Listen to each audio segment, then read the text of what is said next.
Bonsoir à tous. Des perturbations de circulation à prévoir en Côte d'Or à partir de ce lundi, en raison de travaux de réfection de la chaussée sur la RD 90, sur l'axe Dijon-Is-sur-Tille. Ces travaux se dérouleront sous alternat de manière à gêner le moins possible les usagers de la route, précise le département, qui explique que l'objectif de ce chantier est de redonner une certaine uniformité à la route en comblant ces dégradations.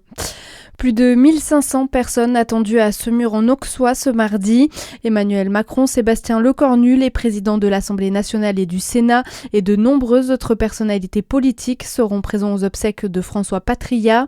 Le sénateur de Côte d'Or a perdu la vie ce mercredi à l'âge de 83 ans après un grave accident de vélo.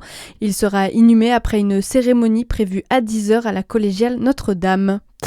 À Dijon, un bus Tour d'Ivia pour faciliter les démarches avant la rentrée de septembre. Objectif du réseau de transport, offrir un service de proximité aux habitants en leur permettant d'effectuer près de chez eux les principales démarches habituellement réalisées en agence. Le tour débutera la semaine prochaine jusqu'au 16 septembre dans plusieurs communes.